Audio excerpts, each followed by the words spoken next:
went to South Africa this summer a couple of weeks ago, and I was able to see what Hands at Work, the organization we were going to help with, was doing. And the biggest thing that I learned was that God is always there. He was there for our team, and He was there for the organization, and He is there for South Africa and all the kids and the care people, the care workers.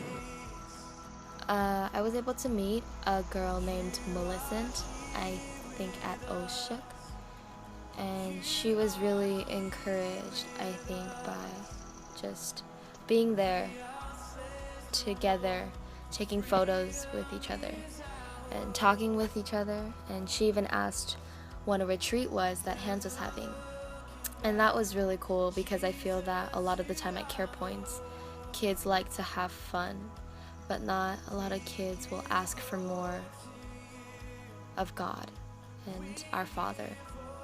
And I think she wants to learn about Him, and that really stuck out to me.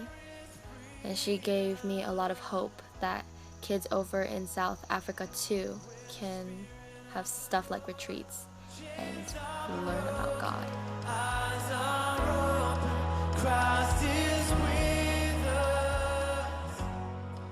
We went to a village called Biskop, and that's the village that we sponsor. While we were there, we went and did some home visits. Our home visit was to a couple of grandparents, and they were taking care of their grandchild who parents had either passed away or left them. And when we went there, we thought we were going to do some physical labor for them since they were elderly. But when we asked them what they needed, all they said was they wanted prayer and also for just a word of encouragement from the Bible. What struck me was they had very little,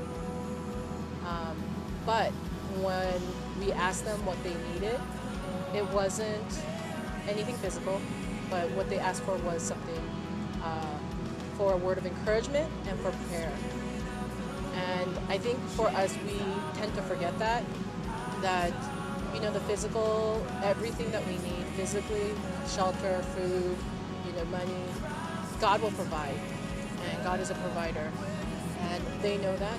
And so what we need to ask, what I should ask always, is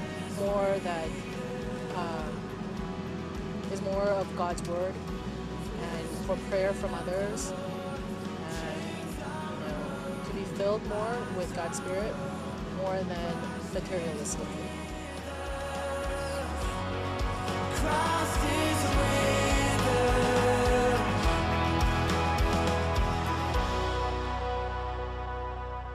I remember one night, all of this hit me really hard, how the different testimonies that I've heard while I was there, from the care workers or from the workers at Hands at Work, or even just watching the kids. I just remember one night, after listening to one testimony, a lady named Jackie who works at Hands at Work, I went to the bathroom and, well, I was already crying at that point, and then I went to the bathroom and I saw Connie, and I was trying to hide my sniffles, and she asked me, "Are you okay?" And I was just like, "No!" And then I just started bawling, and she hugged me, and it was just kind of a silent weeping, and it was just a lot of crying. And I realized that how much of I don't know if I want to call it pain, but what I felt at the moment was just how I imagine how God feels for His children and how much He loves His children. And even though the circumstances are so much more different than my circumstances, that God really works in their lives. And those testimonies and